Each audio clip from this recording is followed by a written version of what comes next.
bien, bonjour à tous, bienvenue pour ce portfolio review, le premier de cette année 2022-2023. Il arrive à un moment assez clé, on a eu la chance, et je vous invite à aller découvrir sur la chaîne YouTube de Not Panic. Nathalie et Manu nous ont concocté 3 séries de vidéos pour cadrer au mieux la manière dont on va effectuer notre portfolio, le tenir, la gestion. Vraiment, c'était extrêmement complet. Maintenant, il est temps d'aller un petit peu plus loin dans la manière d'apporter des conseils, et on va essayer de garder le timing déjà, de faire que toutes les 2 semaines, on va se retrouver pour échanger autour de portfolio et surtout autour d'une vision un peu différente à chaque fois du design. Aujourd'hui, on va être sur de l'UX. Des prochaines fois, on sera sur de l'UI, de l'UX Research, de l'UX Writing. Voilà, on va essayer de voir un petit peu toutes les manières d'aborder un portfolio en fonction du métier. Et donc aujourd'hui, je suis très heureux de vous avoir tous autour de la table. Donc déjà, salut Nathalie, salut Manu. Salut. Salut! Et merci à nos 3 premiers candidats. Donc encore une fois, je vous rappelle, tout ça c'est totalement bénévole et gratuit. Et si vous voulez participer aux prochaines portfolio review, c'est dans la description que vous allez pouvoir remplir le typeform. Et donc aujourd'hui, on va partir sur 3 reviews de portfolio, donc centré sur de l'UX. Ça va déborder un petit peu et on le voit déjà avec le portfolio de Noémie, on va être sur de l'UX UI. Mais on va avoir voilà, un regard qui va normalement vous permettre, si vous êtes UX designer, d'avoir différentes pistes d'amélioration au-delà de l'aspect plutôt théorique qu'on a pu partager déjà ensemble grâce aux 3 vidéos que vous avez pu faire. Et donc on va commencer sur ces 3 premières reviews. Est-ce que vous pouvez nous en dire un tout petit peu plus? On va commencer, on en a 3 ce soir. Voilà, on a Noémie, Amina et Johanna. 3 portfolios que moi j'ai plutôt appréciés. Alors après, il y aura effectivement des choses à revoir dessus, mais on va commencer par Noémie, c'est elle qui est arrivée la première tout à l'heure sur le flux, donc honneur à elle. Effectivement, donc ton portfolio est sur une plateforme qui s'appelle Issue, que je ne connaissais pas, et ça tombe bien parce que la dernière fois, on avait parlé de où on pouvait finalement distribuer son portfolio quand on n'avait pas la possibilité de faire un site. Donc moi, sur le coup, ça m'a fait penser un petit peu à quelque chose de type SlideShare. La couverture, en plus, c'est très très joli. C'est vraiment, on sent que tu as une vraie patte graphique très très forte. Et le problème, c'est qu'après, ça passait plus. Le truc, ça s'ouvre comme un livret, en fait. Alors, je pense que c'est comme ça que tu l'as conçu, c'est-à-dire qu'on est vraiment sur un écran très très large. On est sur du cinérascope. Moi, j'ai de la chance, chez moi, j'ai un écran 34 pouces. Et en mettant ton portfolio en plein écran sur mon 34 pouces, j'arrivais à lire. Par contre, là, je le vois, il est sur mon portable, et même si je le mets en plein écran, et en fait, c'est très très difficilement lisible. Donc en fait, il faut vraiment penser à la lisibilité du rendu par rapport aux personnes qui vont pouvoir le lire. Donc là, voilà. Là, c'est très joli, mais c'est pas lisible. Et c'est vraiment dommage parce qu'il y a une vraie patte sur ce que tu as fait. Donc là, ton parcours professionnel. Après, sur la présentation des différents projets, il y a quelque chose qui revient sur ça. Tu as une présentation globale de Paris-Tri, une application, etc. Le truc, c'est que tu nous proposes finalement des livrables sans explication. C'est un petit peu comme si tu étais en train de nous raconter un film en nous donnant finalement juste des photos issues du film. Et en gros, il faut qu'on essaie de deviner de quoi le film parle et comment ça se construit. Quand on présente un portfolio, il ne faut pas oublier qu'on est dans une histoire, on doit raconter une histoire, donc il faut que tu me racontes, en fait, Paris-Tri, c'est une application, ceci, la problématique à la base, c'était ça, on a fait des recherches là-dessus, on a obtenu tels irritants, de là, on a du coup proposé telle solution, etc., etc. Et c'est dommage parce qu'il y a vraiment de la matière. Il y a les empathy maps, les personas. Au passage, la photo là, faut plus l'utiliser, elle est partout. Elle est vraiment partout. Moi, j'arrête pas de la voir. Je sais pas qui c'est ce jeune homme, mais on le voit vraiment. Je sais pas si c'est Tristan. Moi, je l'ai vu sur d'autres trucs où ça plaît. Ouais, c'est des banques d'images. Mais le problème des banques d'images, c'est qu'il y a 2000 images et on utilise sur les 3 mêmes. Donc lui, il faut plus là. C'est fini. C'est une vraie rockstar du portfolio et des maquettes. Faut vraiment plus. Mais voilà, tu vois, il y a de l'empathy map. Donc il y a ton Empathy Map, là, par exemple, il y a beaucoup de retours d'utilisateurs et ça serait bien qu'on ait une extraction de ça avec les grandes lignes, les problèmes rencontrés, les opportunités. Les processus de phase de recherche, c'est bien, mais généralement, quand tu es face à des experts en face qui vont faire le recrutement, ils savent, donc il n'y a pas besoin de leur répéter finalement les différentes étapes. Voilà, donc là pareil, il y a de la matière sur le persona, sur le Customer Journey Map, sur le sketching, mais ça manque de détails. D'accord. Mais sinon, alors c'est vrai que là les wireframes, alors là c'est pareil, il ne faut pas mettre l'ensemble des wireframes. Si il faut mettre les écrans, il faut mettre 3, 4, 5 écrans significatifs du prototype de la maquette, mais pas l'ensemble du truc, ça sert à rien. Même chose en fait, les petits liens en mode vous pouvez voir l'ensemble du projet ailleurs, ça non. Faut pas oublier que les recruteurs, quand ils reçoivent plein de portfolios, de CV comme ça, ils n'ont pas le temps d'aller faire un jeu de pistes en allant chercher sur tel site ou tel site finalement ce qui a été réalisé. Peut-être après, si j'ai envie de voir moi du complément, de voir comment ça se fait exactement, je peux. Mais il faut que ça soit juste éventuellement un complément si j'ai envie de savoir un petit peu sur l'application Puppy. Mais il faut que dans ton portfolio, je sache exactement c'est quoi l'application Puppy, ce que tu as fait dessus, les différentes étapes, le travail apporté, les irritants, les solutions, ce que tu en as retiré, etc. etc. Voilà. Et sinon, franchement, mais voilà, encore une fois, la mise en page est vraiment top et c'est dommage que ça ne soit pas lisible. Surtout, alors ça, le quack, j'ai trouvé ça excellent. Ça va bien, je sais pas exactement ce que c'est derrière, mais je trouvais ça top. Là, t'as une vraie patte, franchement. Je serais pas étonnée que tu arrives à trouver quelque chose où on va, alors sans doute, te catégoriser plus sur la partie direction artistique en UX design, mais ne t'étonne pas parce que tu as quand même cette patte-là. Mais du coup, présente plus tes projets de manière détaillée. Ouais, ça marche. J'ai hésité à le faire parce que j'avais l'impression que les portfolios, les gens les parcouraient assez rapidement et du coup, je me disais peut-être que si je mets trop de texte, ça va un peu faire que les gens vont pas tout lire. Alors, on lit pas tout. Ouais. Et tu verras sur les deux autres qu'on présentera après, où il y a beaucoup plus de détails. On lit pas forcément tout. Par contre, ça se structure, on voit globalement ce qui est fait, machin. Et moi, généralement, je les parcours assez vite. Je vois rapidement. Je dis, OK, c'est bon, je vois très. Hop, ça c'est fait. Et si ça m'intéresse, je vais revenir dessus de manière beaucoup plus détaillée. OK. Ouais. Manu, tu as des choses à dire dessus? Alors, du coup, moi, c'était pareil. J'étais ravi aussi de découvrir cette nouvelle plateforme.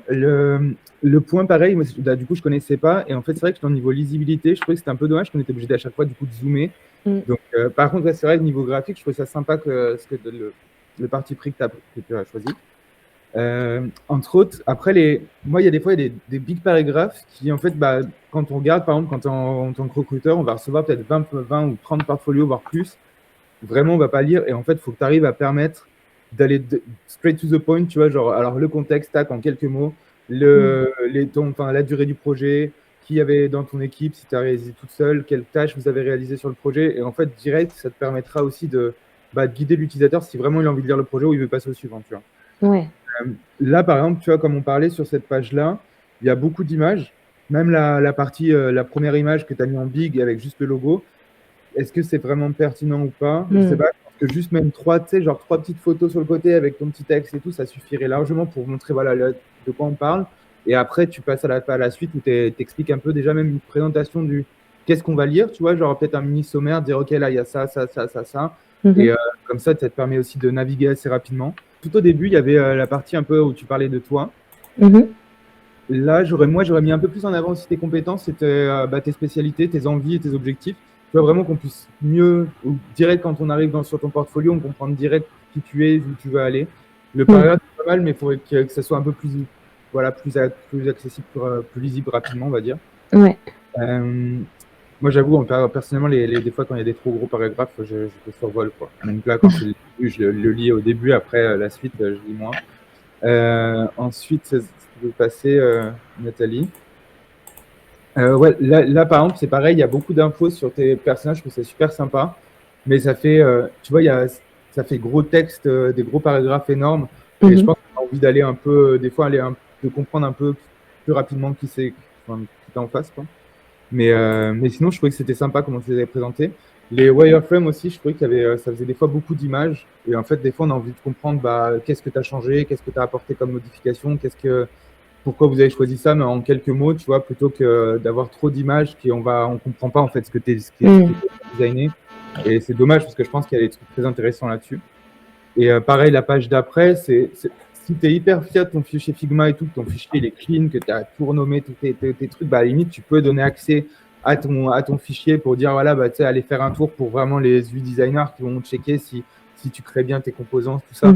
Ça peut, si tu le fais correctement en tant que UI, bah, c'est top parce que du coup, ça va te mettre je sais qu'il y a des designers qui vont vraiment apprécier. Après, une vue d'ensemble comme ça, je pense pas, même juste trois petites images basiques avec des parties importantes de ton portfolio, ça suffirait. Et pourquoi pas même soit une vidéo, un truc comme ça où tu vois où, tu sais, qu'on puisse survoler l'anime assez rapidement, ou même un lien vers le prototype. Ça suffit. Après, j'aimais beaucoup aussi ta partie graphique. Je sais pas, c'est toi qui as fait les logos, les choses comme ça. Je trouve que c'est vraiment une plus-value. Ouais, j'ai tout fait, ouais. Ça, tu vois, genre, moi, j'aimerais bien le savoir, tu vois, en tant que moi, je suis plus dans l'UI, et ben, genre, ça, je dirais que c'est un truc qui me tape à l'œil, et je me dis, bah, putain, c'est cool, parce que c'est pas tout le monde qui fait des logos aussi cool, des choses comme ça, donc faut en prendre conscience, tu vois, et de le dire, quelle tâche t'as fait dans ce projet, vraiment comprendre tout le contexte, est-ce que tu étais tout seul, parce que des fois, on sait beaucoup en tant qu'étudiant, des fois, on est 5 sur un projet, et en fait, si c'est pas toi qui as fait la partie logo, la partie graphique, bah là, les gens ils vont taper dans l'œil sur la partie graphique, ou si c'est toi qui l'as fait, tant mieux. Mais il faut le dire parce que ça fait aussi gagner du temps pour les entretiens. Voilà. Donc pour moi, ouais, c'était à peu près tout dans cette direction. Ah si, et le dernier point, c'était le dernier projet. C'est le projet qui est moins mis en avant. Et en plus, on reste sur ça à la fin du portfolio. Et comme on le disait durant les présentations avec Nathalie, il faut soigner ton première page et ta dernière page. C'est-à-dire qu'en fait, le but, c'est que vraiment la personne reparte avec le smile, quoi. Et là, si tu restes sur une page qu'en plus le projet est moins poussé, où c'est un peu plus, vas-y, je colle ça là, tu vois. Même si au final, il y a une direction artistique qui a l'air fun et cool, et osée, tu vois, du coup, c'est sympa quand même, tu vois. À voir si vraiment ce projet te met en valeur ou est-ce qu'il te dessert. Je trouve que tu as, comme Poppy, des choses comme ça, je trouve que ta touche est vachement plus mise en avant. Et du coup, de rester sur ça, ça peut aussi, tu vois, genre un peu te desservir. Et la page d'après, tu as une page pour te renvoyer vers d'autres projets. Et en fait, là, moi, j'aurais aimé avoir un point de contact. En fait, il faut qu'on puisse te contacter le plus facilement possible dans ton portfolio. Et tu vois, qu'en un clic, on puisse t'envoyer un mail ou avoir ton numéro de téléphone, ton LinkedIn. C'est vrai que globalement, comme tu as l'air d'avoir un profil quand même très UI, graphique, DA, c'est vrai que c'est ça qu'il faudrait mettre en avant, justement, sur la création du logo, le choix des couleurs, comment tu justifies finalement tes choix de police, tes choix de couleurs, le logo, le logo Puppy, par exemple, qu'est-ce qu'il représente finalement, peut-être un petit peu une déclinaison de comment on est arrivé là, de ce genre de choses. Complètement. Du coup, Pierre, tu as ton petit avis Ouais, bah après là, par rapport à ce que vous dites, pour moi ça dépend vraiment, Noémie, de ce que tu veux avancer, parce que ça se trouve, ta fibre graphique et tes compétences antérieures t'amènent à ce qu'on ne voit plus sur un profil UI, donc c'est intéressant ce que Nathalie et Emmanuel disent, c'est que derrière nous, on te voit sur un profil comme ça, est-ce que toi tu te vends plus en tant que UX designer, ou est-ce que ça va pas t'apporter une sorte de manque de clarté dans ta proposition de candidature, parce que là on te voit plus sous un spectre qu'un autre. Donc fais attention à ça, si t'es plus sur des postes UX et que lui il est là mais de manière mineure, fais gaffe, il faut présenter ton portfolio de manière différente pour insister plus sur des choses qu'on attend d'un UX designer. Et ça, je pense que c'est dû, Manuel, tu t'en parlais tout à l'heure, sur la manière d'organiser un peu les différents écrans. Moi, ce que je vois de ton portfolio, c'est que tu essayes de nous montrer que tu as travaillé. Et en fait, moi, je veux voir le résultat de ton travail et que tu puisses plutôt avoir une introspection vis-à-vis de ce que tu as fait, pourquoi tu l'as fait. Et ça, Manuel et Nathalie en parlent très bien. Et vraiment, suis ces conseils-là, parce qu'il faut que tu te limites à ces quelques bribes-là. Et j'irai même plus loin, c'est que je verrai une avant-dernière page, tu vois, qui sera un peu en mode annexe pour les geeks de l'UX et les geeks de l'UI, avec 2-3 liens pour viens checker mon fichier Figma, tu vas sur ce lien-là, et là tu vas pouvoir voir comment je m'organise bien dans mon fichier Figma. Viens checker mon Miro pour voir comment j'ai bien réussi à synthétiser la parole des utilisateurs, et ça, si j'ai envie d'aller plus loin, j'y vais. Mais c'est pas le but essentiel du portfolio, puisque le but essentiel c'est de faire du beau dans le portfolio, du transparent en termes de mise en application que tu as eu dans l'équipe, du travail que tu as fait. Cet élément de contextualisation, il manque un petit peu. Je pense que ça va te faire du bien de l'avoir. Je me demandais si je continuais sur un format PDF, parce que c'est vrai qu'à partager, c'est pas mal aussi, ou alors carrément partir sur un site, quoi. Et ça, je voulais avoir votre avis aussi. C'est ce qu'on avait dit la dernière fois lors de la troisième partie, où c'était finalement la gestion du portfolio. Et en fait, il faut faire là où tu es le plus à l'aise. Donc là, tu es à l'aise, effectivement, avec l'Illustrator, avec le PDF, c'est facile à faire. Si tu te sens de te mettre à Webflow et d'essayer de faire ton site et de mettre ton portfolio dessus, tu peux. Si tu n'y arrives pas, si ça te prend trop de temps, il ne faut pas te prendre la tête. Les recruteurs, on a l'habitude finalement de recevoir des portfolios qui sont des liens PDF à télécharger, à les regarder. J'ai un autre point justement après par rapport, tu parlais de Webflow. Non, c'est Webflow tu parlais, c'est ça? Oui, oui, c'est ça. Moi, je l'ai fait sur Webflow et en vrai, c'est vrai que c'est après savoir. Est-ce que si tu as des compétences justement peut-être en CSS, en HTML et si tu as des petites notions, Webflow, ça peut être un moyen aussi de montrer que tu sais le faire, tu vois, que tu comprends aussi les problématiques des intégrateurs, des choses comme ça. Sinon, il y a d'autres plateformes on a pu voir, j'ai pu voir avec d'autres personnes de ma promo, par exemple, qui m'ont parlé de par exemple, Adobe Portfolio, des choses comme ça, où en fait, tu peux même juste insérer tes formats A4 et puis avoir une navigation comme sur un site, mais avec tu vois, genre un truc un peu plus facile d'accès, tu vois, genre un template un peu plus facile qui va permettre de garder un peu ce mélange un peu entre les deux. Et que si tu es en plus dans l'UI et que tu as envie de rajouter des petites, pour qu'on te plonge dans ton univers, c'est un bon parti pris. Après, le PDF, ouais, ça marche aussi. C'est vrai, quand tu parlais d'espacement, justement, je l'avais aussi noté. Il y a des pages où, en fait, ça a pas mal de texte, beaucoup de visuels. Et en fait, des fois, si tu mettrais genre juste quelques petits visuels et un petit peu de texte, ça permettrait d'aérer un peu tes pages. Ouais. Et ça, tu n'es pas obligé de le faire sur un site. Tu peux le faire même sur des pages comme ça, des fichiers A4. Mais juste, tu le fais en 2 pages plutôt qu'en une seule page. Et tu aères un petit peu mieux tes sections. Et ça... surtout les espaces blancs, ça fait du bien dans les portfolios, en général sur les sites. Donc pense à aérer, ça, tu vois, les espaces blancs, ça fait vraiment du bien. Et de l'autre point par rapport à ce que tu disais, Pierre, c'est vrai que tu vas voir là quand on va par exemple présenter le portfolio de Joanna. En fait, ce qui est super intéressant, c'est qu'il y a les après chaque étape, ok, qu'est-ce qu'on en retient, et mon bilan en fait de qu'est-ce que je ferai autrement à la fin de mon projet, tu vois, qu'est-ce que j'en garde, qu'est-ce que ça m'a appris. Ça, c'est un point super important et super cool. C'est vraiment le plus, tu vois, genre quand tu as ça dans tes projets. Et tu vas pouvoir le voir, on le présentera après. Mais voilà, ça pourrait être un truc à te dire après chaque étape. Qu'est-ce qu'on en retient? Quels sont les next steps? Go, tu vois. Ok. Voilà. Pour montrer vraiment ton raisonnement derrière. Et je pense qu'il est là. Ok, super. Merci beaucoup en tout cas. Ça va bien m'aider, tous vos conseils. De rien. Merci Noémie. Merci à vous. Voilà. Alors, Amina, donc récemment diplômée en UX UI, j'ai trouvé ma passion, etc. Donc là, c'était un portfolio où il y avait pas mal de détails. Et après, c'est comme l'autre, c'est-à-dire qu'il y a... Tu as plus suivi effectivement les conseils qu'on avait donnés dans les différentes étapes de présenter effectivement tes résultats de recherche, etc. Après, il y a des petits trucs quand même à retravailler. Donc la présentation, alors effectivement, le côté adepte d'un processus, etc., centré sur l'humain, itératif, j'aspire à façonner. Bon, c'est le blabla qu'on trouve habituellement. Avec le temps, il faudra essayer de trouver quelque chose d'un petit peu plus personnel. C'est vrai que c'est des phrases un peu bateau. Moi, j'ai eu un petit peu de mal avec ces ombres portées qui sont très, très old school. Je pense qu'en 98-2000, on faisait des trucs comme ça et ça se fait plus trop. C'est pas très très lisible, les titres, la recherche, création, content design, prototype, user test. Après, sur les projets, donc ils ont présenté, j'ai eu un problème, c'est que en fait, donc là j'ai page d'assistance, et là j'ai A/B testing, et en fait, je suis en train de jouer un petit peu à la devinette sur ce que c'est derrière. Ce que j'aurais préféré, c'est d'avoir application, Criteo, plus de détails là, décrit, plutôt que juste page d'assistance. Idem sur le A/B testing. C'est quoi?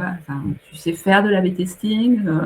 C'est globalement, finalement, sur un projet, tu as fait plus de l'A/B testing, mais ça, il faut le lire après. Donc, c'est Criteo, encore une fois, et recherche A/B testing pour découvrir, je ne sais pas, tel ou tel point. Donc, quand on va, parce que là, quand on arrive sur la page, on a bien refondre des pages d'assistance de Criteo. Là, on a plus le détail que j'aurais aimé avoir sur la page d'avant, pour éviter, pareil, de faire de la devinette. Donc, rôle du designer, durée 2 mois. Sur les membres de l'équipe, ok. Alors, c'est pas spécialement utile de mettre les noms, parce que, voilà, ce qui est intéressant, c'est les rôles. C'est de dire, j'ai travaillé avec... 2 UX, un lead, un PM. Les noms derrière, on n'a pas. C'est sympa, ça donne un peu de côté, je dirais, détendu, mais c'est pas non plus primordial si ça n'est pas ici. C'est pas de détails. Donc on a bien le contexte, ça c'est bien. Peut-être un peu beaucoup de texte, mais voilà, rassurer l'utilisateur, parcours simple et intuitif. Alors peut-être le mettre plus en gras parce que c'était finalement l'élément principal. Les objectifs, donc là, moi je mettrais le texte aligné à gauche, les textes centrés comme ça, quand il y a pas mal de textes, c'est pas top. Bon, on retrouve ce côté ombre reporté qu'il faut enlever, clairement. Et après, on a effectivement les problèmes qui ont été qui sont présentés. Donc là, c'est bien. Voilà, la page de requête qui sont dans un nouvel onglet, il y a un pas d'unité, etc. Là, au moins, j'ai mes problématiques qui sont là. Et après, j'ai le procédé. Alors, procédé de design, je suis désolée, je refais sans mes notes parce qu'elles ont disparu. Ouais. Voilà.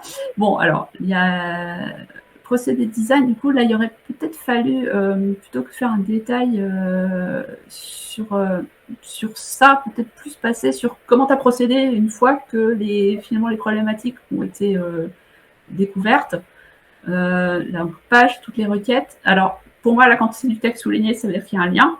D'ailleurs, il me semble qu'à un moment donné, tu fais référence à une histoire pour bien détailler que c'était un lien, j'ai transformé en lien souligné.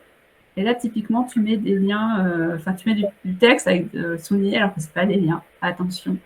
Respecter en fait ce principe de base qui est une convention du web. On ne souligne pas quand ce n'est pas des liens. Donc, grâce à la nouvelle version, voilà.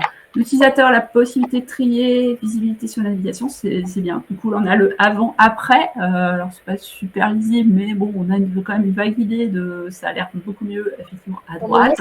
C'est cliquable pour agrandir normalement. Oui, je sais que j'ai bien vu qu'on pouvait agrandir. Voilà. Et donc, effectivement, les résultats qui fait que la nouvelle version a un design plus épuré, etc. Les différentes formulaires. Alors, là, du coup, j'ai des formulaires, je ne sais pas trop, peut-être un petit peu détaillés. Ouais, c'est ça, c'est les nouveaux, ça, c'est ça. C'est la maquette en fait. D'accord. J'ai fait des screens Figma. Ouais. Formulaire avec les champs erronés. On peut vous trouver dans un des guidages plus clairs. Il faudrait que ça soit au-dessus, ça, finalement. De dire nouvelle version avec un guidage plus clair sur notamment pour les messages d'erreur, et ça on les met en dessous parce que du coup là on a la photo, on a les screenshots, on se dit alors attends, qu'est-ce que je suis en train de regarder, et en fait le détail il est en dessous. Donc pareil pour les modales, donc là il y a moins de scroll, donc c'est plus facile. Modal d'avertissement, alors c'était peut-être pas la peine de mettre toutes les petites interventions qui ont été faites, mais peut-être plus de synthétiser finalement ce qui a été fait et de montrer un exemple. Voilà. Voilà, modèle d'aterrissement, résultat, voilà. Le prototype a été développé. À l'entreprise, ne plus dépendre. Alors, c'est ça qui est intéressant.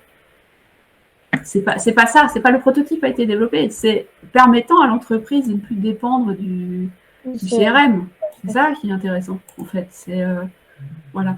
Et c'est ça qu'il aurait peut-être fallu mettre finalement en conclusion. Alors après, est-ce que il y a eu d'autres éléments, mais c'est déjà pas mal. Sur les autres travaux, WebStart. Alors typiquement là sur les présentations comme ça qui sont au sein des devices, il vaut mieux éviter, parce que moi ce qui m'intéresse c'est l'écran, c'est pas l'écran rendu dans un device pris de côté comme ça. Ça m'intéresse pas. Ce que je veux c'est voir l'écran de rendu final. Donc voilà, donc l'application, effectivement. Alors j'ai des petits soucis d'affichage sur Firefox, je sais pas pourquoi. C'est que sur Firefox, hein, sur Chrome ça passe bien. Voilà. Donc pareil, on l'avait dit donc, la dernière fois dans les visuels qui sont présentés comme ça en parallaxe. C'est pas voilà, la mode est passée déjà. Hein, il faut éviter. Donc effectivement là voilà l'application de les personnes qui souhaitent sortir, qui savent pas où aller, qui vous chercher. Moi j'ai utilisé on va sortir à une époque, c'est vrai que je sais pas où en est l'interface, mais quand je l'utilisais, j'avais juste envie de mourir rien qu'en ouvrant le site tellement c'était moche. Donc là on a effectivement des points que tu as réussi en disant ce que tu as fait, ce que tu as appris. Par contre, là, du coup, analyse de 3 applications, il aurait peut-être fallu plus vraiment raconter le truc en disant ce que j'ai appris. Là, j'ai fait de l'étude de marché et pour ça, j'ai fait l'analyse de 3 applications principales que sont sortir de Vosges, Mapster, Eventbrite, etc.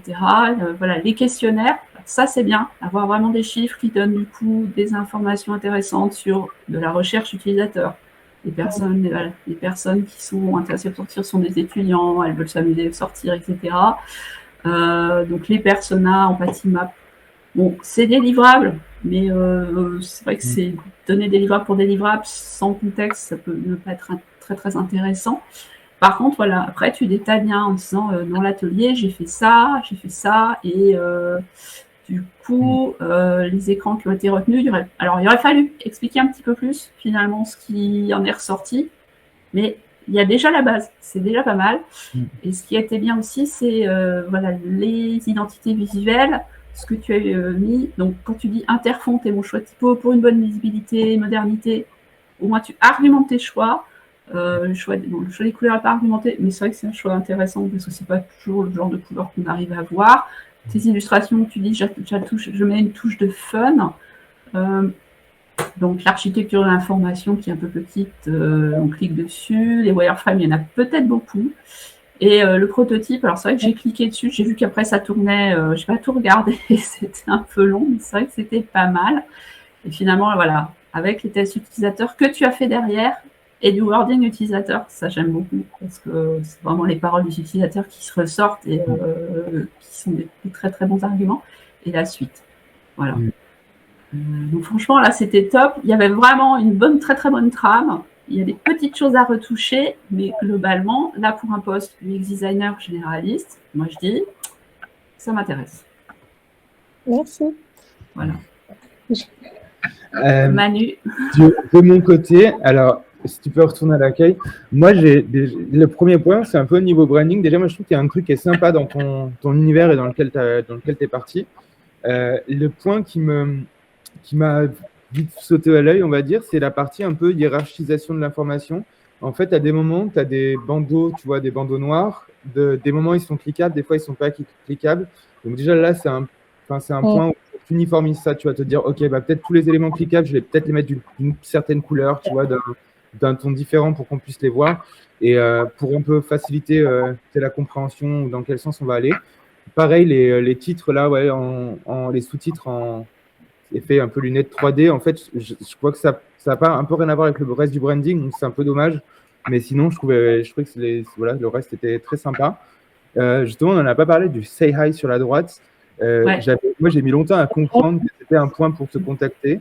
Et du coup, c'est dommage parce que c'est un point qui est assez intéressant. Ça fait un peu penser à voilà, les services, les call to action pour avoir le service à la clientèle assez facilement. J'aime bien le concept et du coup, ça pourrait être bien que ça soit un peu plus affordant. D'accord. Ouais, donc après, qu'est-ce que j'ai mis d'autre? Ouais, par exemple, je sais pas, avoir pour les bandeaux, peut-être que des fois pour montrer là où tu en es dans la navigation, peut-être tu pourrais jouer juste avec un truc un peu surligné ou des choses comme ça, et les bandeaux pour les garder pour d'autres points que tu veux vraiment mettre en avant. Tes spécialités aussi, j'aimerais un peu peut-être mieux tu les as présentées, mais en fait, tu as l'impression que tu as mis tout. Du coup, en fait, on se demande si dans quoi tu es vraiment spécialiste, tu vois. Je suis pas sûr que tout le process soit bon de le mettre à ce moment-là, mais peut-être voilà, dire qu'à des moments là, tu fais de l'UX writing, des choses comme ça, c'est vraiment des spécialités qui sont intéressantes à mettre en avant et ça pourrait être là en fait, content design, des choses comme ça, peut-être en choisir voilà 2 ou 3 peut-être plutôt qu'en avoir 5. Ok. Ça fait, du coup, on perd un peu on se demande, mais en fait, du coup, qu'est-ce qu'elle fait vraiment bien, tu vois. Et voilà. Après, dans tes travaux, par exemple, dans le deuxième, là où tu es allé, j'ai les mêmes remarques un peu sur les travaux en général de Nathalie. Mais par exemple, là, tu vois, par exemple, on retrouve encore les backgrounds un peu black, mais du coup, ça fait un peu plus tassé, ça fait, ça met moins en avant au final, j'ai l'impression que ça fait un peu un bug, tu vois. Ouais, est-ce que tu étais en équipe, des choses comme ça, des fois, tu l'as mis à droite. Et ouais, dans un terme général, dans ce projet-là, par exemple, c'était le mot-clé, tu vois, c'est la hiérarchisation. En fait, t'as pas assez de nuances entre, par exemple, ton H1, ton H2, ton H3. Et en fait, on le voit beaucoup un peu plus bas. Si tu descends, normalement. Là, par exemple, tu vois, ce que j'ai appris, t'as des trucs qui ont l'air d'être les titres, les mini-titres, et ton étude de marché qui est encore plus en impactant. Et du coup, tu as un problème de hiérarchisation. Je pense que ça peut être un bon exercice, tu vois, de te dire, OK, ça va être mon H1, mon H2, mon H3, mon H4, mon H5, par exemple, et après le rebrander comme ça. Et je pense que tu vas gagner tellement en lisibilité. Ok. Tu vois, là, d'un coup, tu as tes titres qui sont plus gros, qui n'ont pas le même format qu'au-dessus. Du Mhm. coup, c'est un peu, tu vois, genre, ça te contredit un petit peu. Et, et je pense que ce qui peut être aussi intéressant là, parce que du coup, tu as une page avec toutes tes sections à la suite et tout. Je pense que tu peux jouer en background, tu vois, sur certaines sections pour vraiment les différencier. Rajouter des espacements et peut-être avoir une section avec un background un peu blanc, une section avec un background légèrement beige comme ça. Et du coup, ça va un peu te faire, OK, étape suivante, tu vois, l'œil, il Ouais. voit qu'on passe à une autre étape. Ouais. Là, il y a des fois, tu vois, entre le sous-titre de la photo et le titre, des fois, il y a moins d'espace, tu vois, genre avec la section d'avant qu'avec la section d'après. Du coup, il faut vraiment que tu joues sur tes espacements pour retrouver un truc un peu plus régulier et bien Un l'espace. rythme. Ouais. Et là, on me disait, voilà, tu dis que tu as fait de l'UX, du writing dedans. Et en fait, bah, là, on le retrouve à un moment donné, tu as parlé du tone of voice, ouais, c'est ça. Bah, en fait, j'aurais aimé que tu ailles peut-être plus loin là-dedans, tu vois, parce que c'est une compétence qui est assez, au final, moi, j'ai l'impression un peu rare, tu vois, au final, au fur et à mesure que je bosse. Et du coup, on en cherche souvent. Et ça pourrait être intéressant, tu vois, de mettre des exemples, d'expliquer, tu vois, genre, tu sais pas, du avant, de après, tes recommandations, toi, comment tu perçois, tu vois, genre vraiment que ça soit plus parlant parce que c'est vraiment un point fort, je pense. Ok. Il y a un moment donné aussi, tu as mis une hypothèse, je sais plus, il y a un endroit où c'est écrit hypothèse.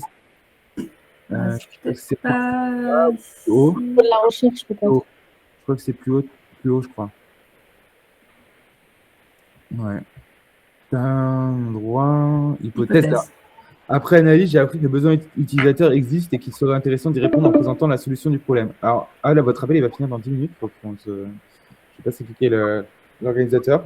Mais voilà, cette phrase, pour moi, elle est un peu générique, tu vois, genre après analyse. En fait, là, on aurait vraiment vu que tu dises, OK, après analyse, je me suis rendu compte que telle hypothèse, elle est vérifiée, par exemple. Donc, du coup, genre, il faut quoi, voilà, on va chercher une solution ou peut-être cette solution est bonne ou quoi que ce soit. Mais du coup, là, c'est un peu la phrase un peu générique, tu vois, genre.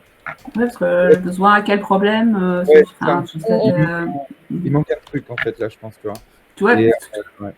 l'hypothèse, c'était il y a une vraie demande, finalement, pour des applications de sortie, mais il n'y en a aucune qui est vraiment, je dirais, voilà. qui soit à la fois sexy, qui réponde aux attentes, facile d'utilisation, tu vois, plutôt ce genre de choses. Ouais. Voilà. Et du coup, même quand on parlait du X-Writing, tu vois, genre la partie hiérarchisation de ton information et tout ça, bah, ça va jouer en fait. Si tu mets cette compétence en avant, il faut vraiment que chaque point de ton portfolio, il soit réfléchi et genre que ce ne soit pas un peu des trucs un peu génériques parce que sinon ça va aller à contre ta compétence en fait. Okay. Et après, moi j'étais voir aussi le CV. Le CV c'est vrai. que moi j'ai trouvé intéressant. Et d'avoir les deux, mais en fait, je pense que tu aurais pu mettre juste une photo, tu vois, genre du CV en français avec un lien téléchargé en français, téléchargé en anglais, ça aurait suffi. Et plutôt qu'avoir les deux à la suite comme ça. Moi, par contre, j'aurais mis le détail finalement ici en vrai dans la page et avec la possibilité de le télécharger. Parce que c'est vrai que là, du coup, c'est une image, on ne sait pas trop si il y a la possibilité finalement d'en faire une vraie page et avec le téléchargement du PDF derrière. Moi, je rajoutais un point, comme tu es sur de l'UX Writing Content Design, c'est de relire parce que j'ai vu quand même pas mal de coquilles et de petites fautes. Donc, il faudra que tu fasses attention. Où ça? J'en ai vu pas mal. Alors, typiquement, là, c'est marqué, tu vois, tu es encardé par. C'est encadré, je pense. Faut que je me réalise. Ok. Voilà. Ouais, n'hésite pas à le faire relire. Même, je pense, au sein de la communauté de Net, il y a bien des gens qui vont être Ouais. à relire.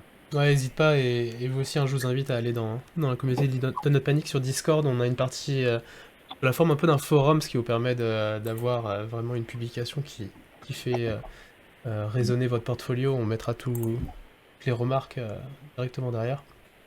Et alors, pour aller sur 2-3 aspects, alors je vais pas répéter tout ce que vous avez dit, hein, qui est très juste. Typiquement, moi, il y a un truc qui me dérange un petit peu dans ta page d'accueil. Si tu descends un tout petit peu, Nathalie, juste pour voir les deux logos en bas là, Behance et LinkedIn.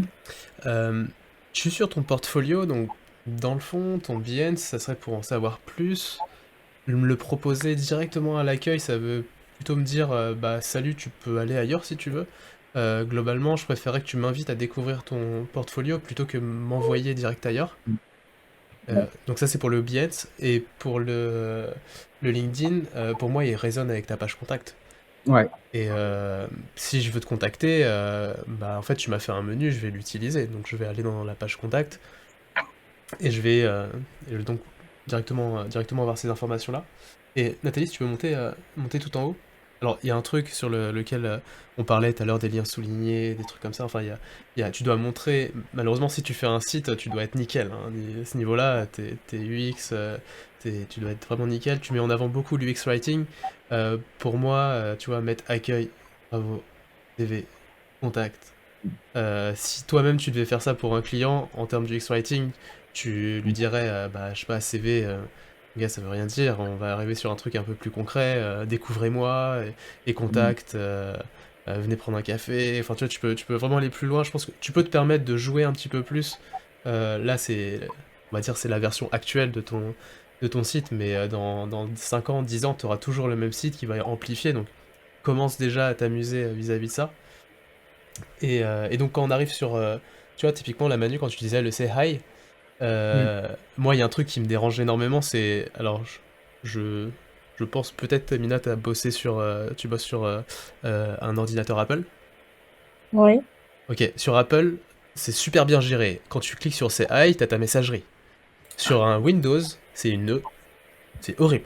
Quand tu cliques là-dessus, c'est Windows qui t'ouvre un truc où c'est connecté avec Teams ou avec un truc que tu n'utilises pas, tu vois. Genre, imagine. Ça dépend comment c'est configuré. Ouais, ça dépend comment c'est configuré, mais globalement, c'est rarement une bonne chose d'amener sur quelque chose qui n'est pas géré par toi. Alors que si tu cliques sur CI et que tu renvoies sur la page contact, et je veux bien que tu cliques sur la page contact, là, globalement, t'arrives sur un truc où, dans un premier temps, en haut, tu dis, bah, mon mail, c'est ça. Je sais pas si tu veux mettre ton téléphone, tu fais comme tu veux. Mon LinkedIn, c'est ça. Et si tu veux m'envoyer un message, bah voilà, t'as les 4 champs et c'est parti, quoi. Au moins, tu contrôles l'expérience de bout en bout et t'es pas à utiliser une fonctionnalité.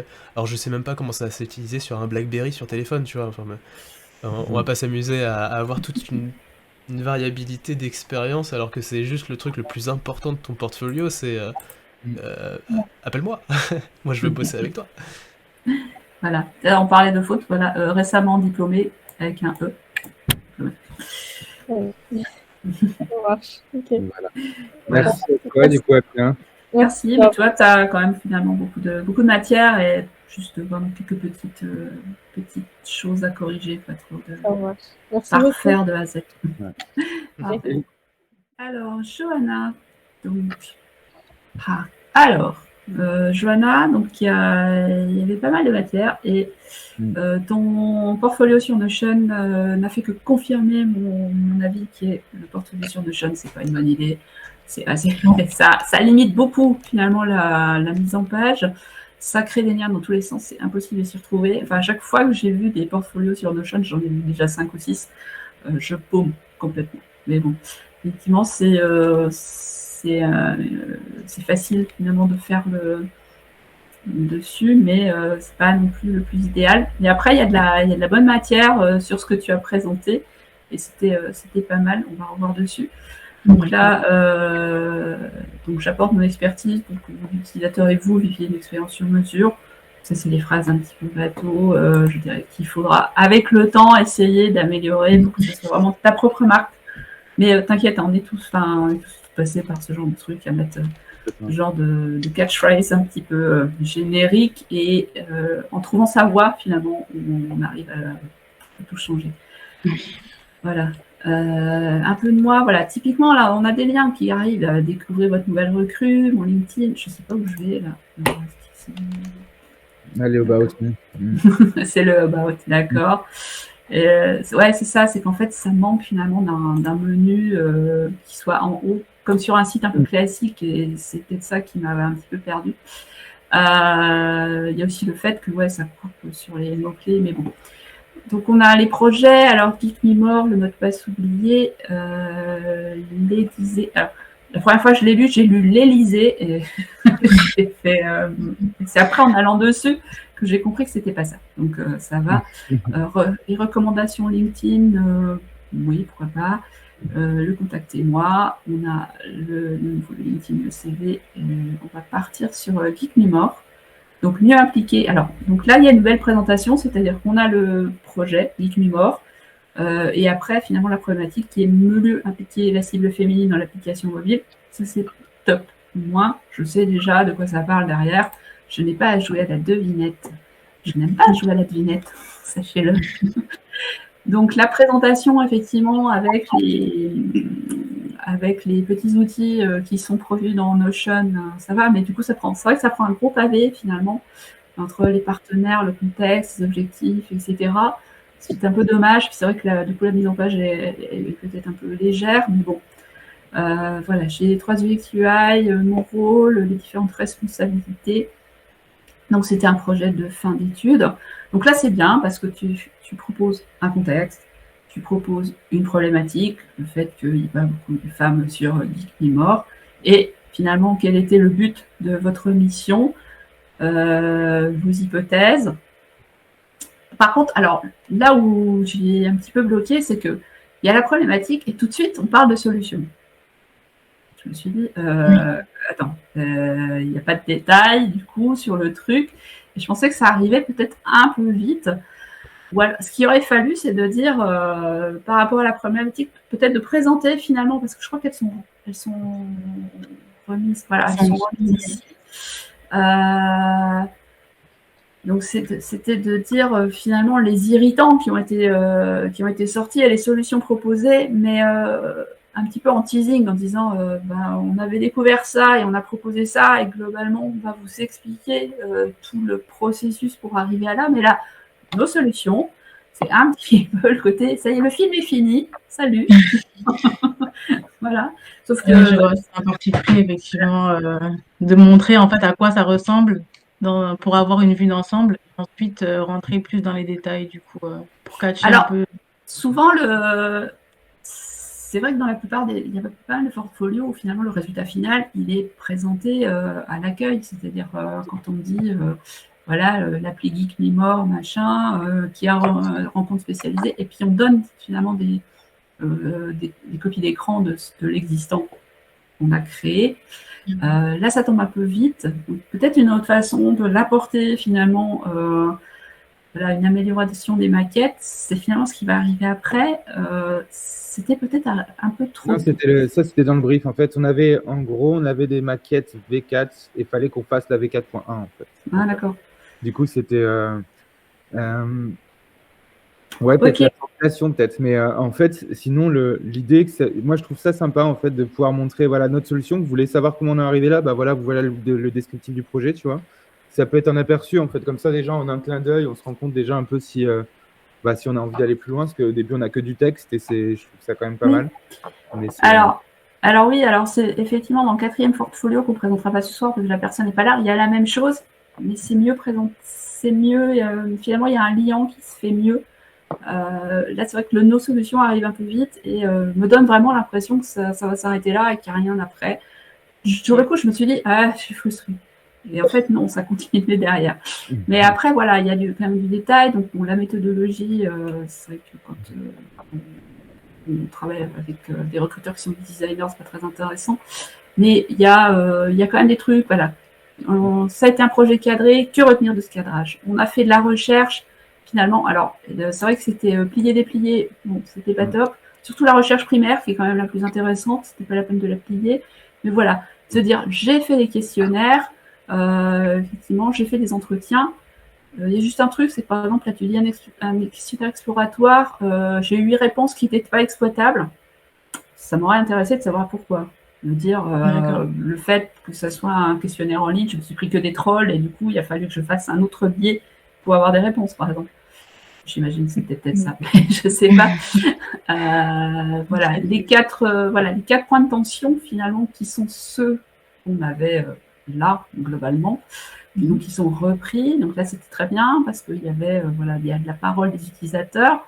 Donc on a de nouveau les personas. C'est pas la peine de remettre plein à chaque fois. Hein, des livrables. C'est bien de dire qu'on sait les faire, mais c'est pas la peine de mettre l'ensemble des livrables. Donc on a fait 4 personas d'utilisatrices et puis tu m'en mets une. Voilà, j'ai pas besoin de tout. Mais à chaque fois, voilà, ce qui est bien, c'est que tu disais que retenir de la recherche. Alors après, il y avait des détails. Je suis pas allée voir. Enfin, si, je suis allée voir. Je suis pas trop creusée. Donc, sur le lien de la recherche plus complète, j'ai continué vraiment sur ce point-là. Les ateliers d'idéation, tu vois, que tu dis, j'ai co-animé les ateliers d'idéation à distance, les solutions qui sont retenues. Voilà, des mises en avant quand même de choses qui sont ressorties.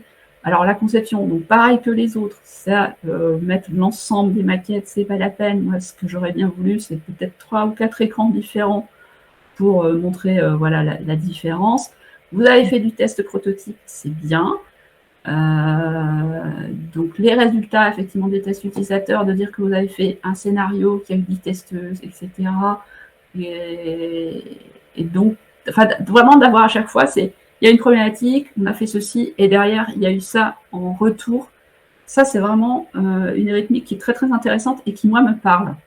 Donc, voilà. Donc, hormis le fait que la présentation Notion n'est pas toujours adaptée, finalement, à une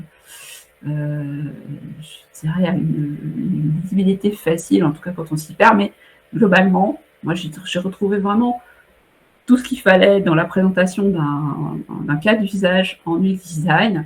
Il y avait un bilan, il y a aussi ce que vous en avez tiré, et fondamentalement, moi je dis c'est top.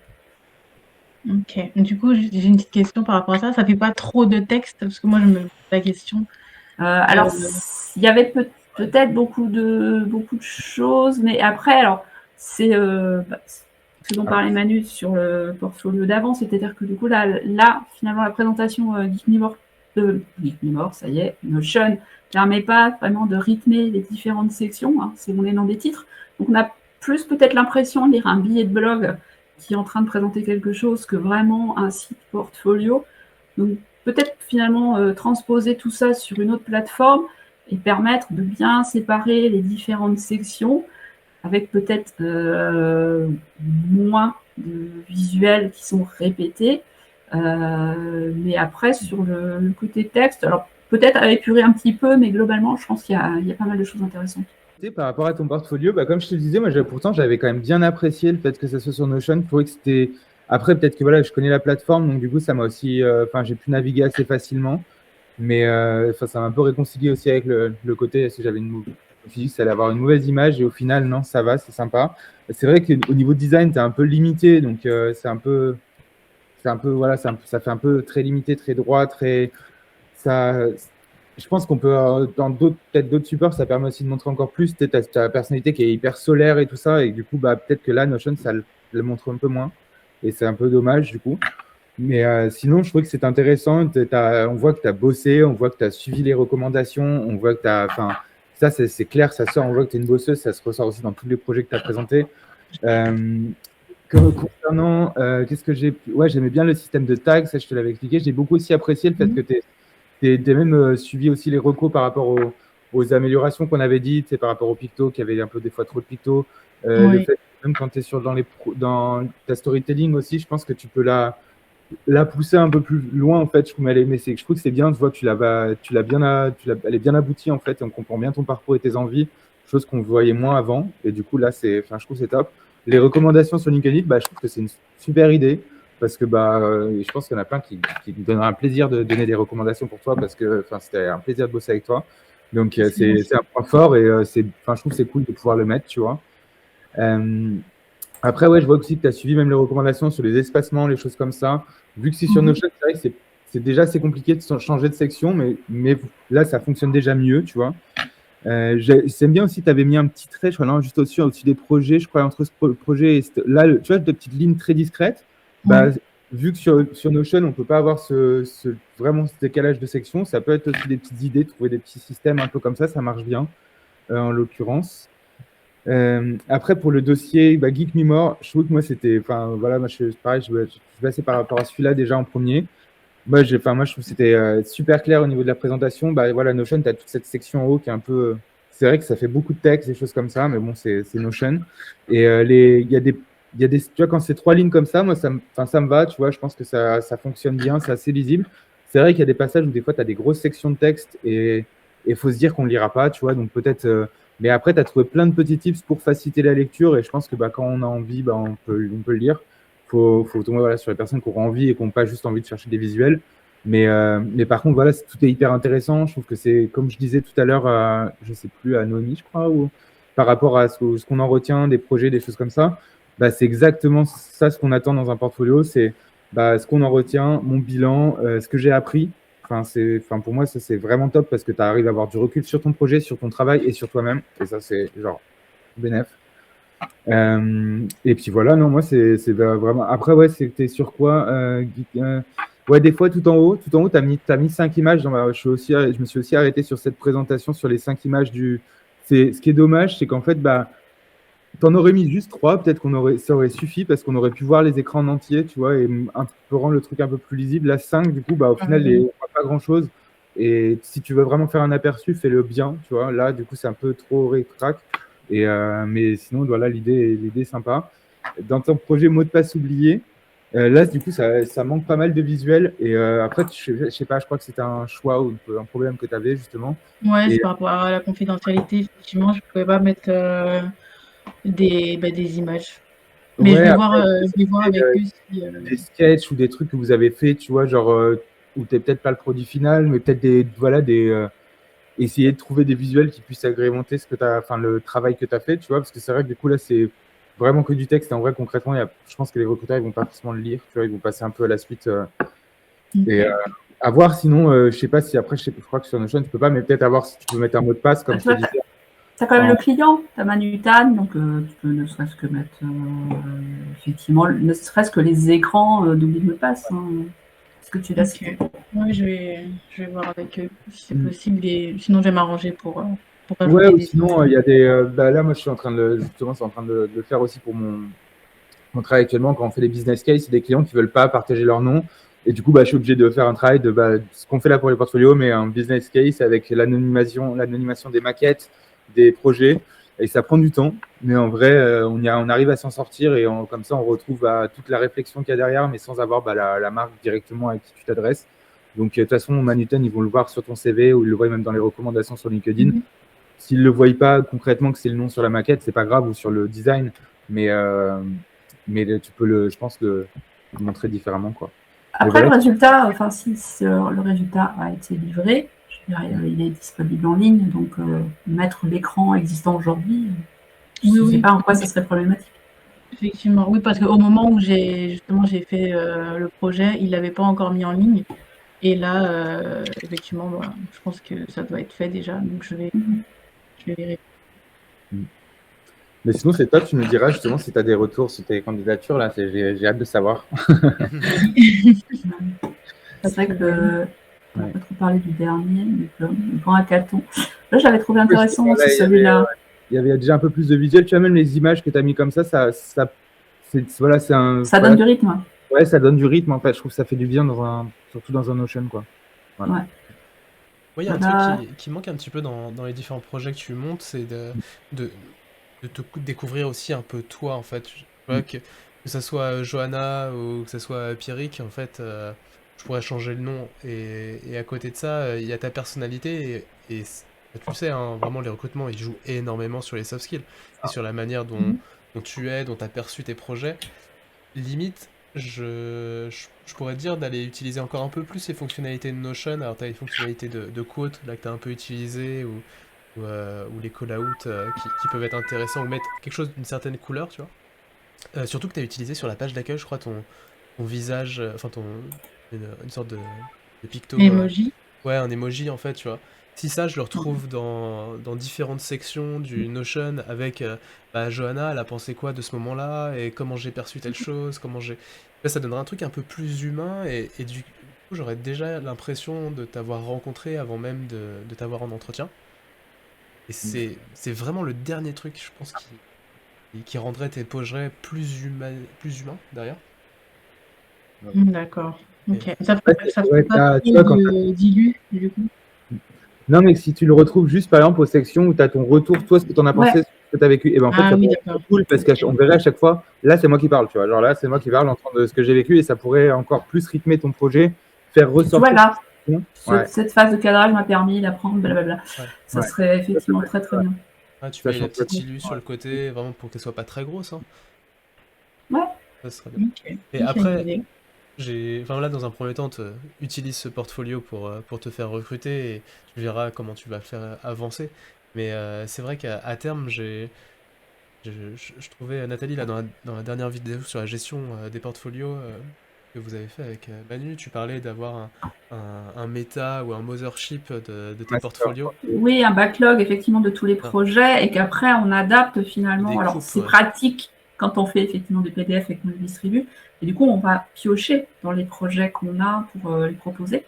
Et l'idée aussi, c'est de les garder avec le temps. C'était peut-être ça que tu voulais dire. Pour voir finalement l'évolution avec le temps en se disant, quand on a des périodes de vide où on se dit, oh là là, en ce moment ma carrière, ça va pas, j'ai l'impression de rien faire, j'ai l'impression de rien valoir, et finalement de se pencher sur ce qu'on a fait par le passé, de voir des projets équivalents plus récents et de voir cette évolution entre les deux, en se disant, ah en fait j'ai fait tout ça, ah ouais mais à l'époque je me souviens, là j'en avais beaucoup bavé pour faire ça, alors que là pour ce dernier projet ça s'est passé finalement très très facilement, et donc de redonner finalement du peps et de se redonner confiance. Ouais, et ce qui est intéressant dans cette manière de voir les choses, c'est que là, Johanna, ça sent que tu es à un moment de ta carrière où ça y est, tu te lances dans le bain en fait. Et si tu te mettais un peu dans la perspective de qu'est-ce que je ferais dans 5 ans en fait, si je dois me faire recruter et que j'ai toujours ce portfolio, est-ce que je le trouverais toujours aussi cohérent vis-à-vis de ce que je veux montrer? Et pour le coup, je suis pas sûr que tu te dirais que ces 3 expériences là, tu les montrerais à 100% de ce que tu as fait.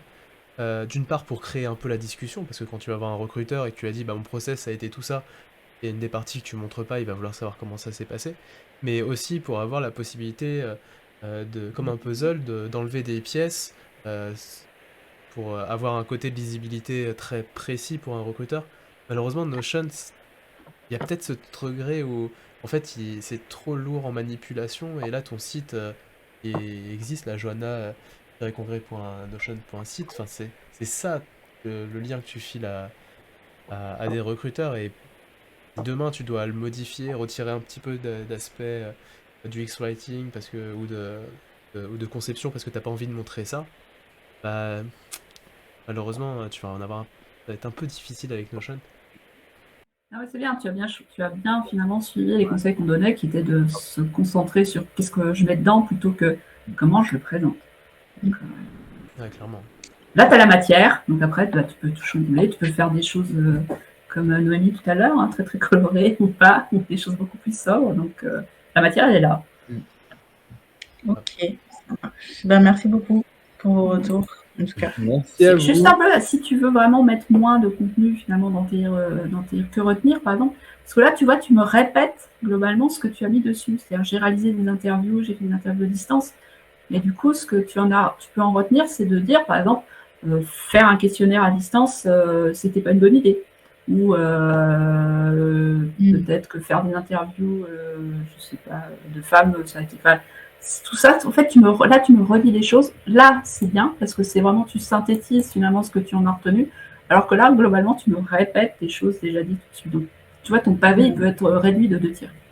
Ouais, je vois. Après, j'ai remis, c'était pour les personnes qui n'auraient peut-être pas pris le temps de regarder. Je me suis dit que ça aurait été bien de de le mettre, mais effectivement. Non, mais c'est trop. Tu veux pas répéter effectivement plein de fois finalement enfin, tout ce que tu as déjà dit au-dessus, c'est pas la peine. Si ça m'intéresse, moi j'irai revoir au-dessus et dire ah ouais, tiens, c'est bien, alors du coup, qu'est-ce qu'elle a fait exactement? Et je vais remonter et reprendre de manière plus attentive finalement le détail. D'accord. Ok. Voilà. Merci beaucoup, Johanna. Merci à tout le monde. Et ben, on se retrouve allez, d'ici 2 semaines si tout va bien pour le prochain portfolio review. Et d'ici là, n'hésitez pas à candidater. Il y a le lien dans la description. Et sinon, c'est sur la communauté Discord de Donut Panic. Il y a 2 chaînes spécialisées sur les portfolios. Et encore merci Manu, Nathalie d'avoir pris ce temps d'analyse avant les portfolios. Encore une fois, c'était top. On a découvert des nouvelles choses.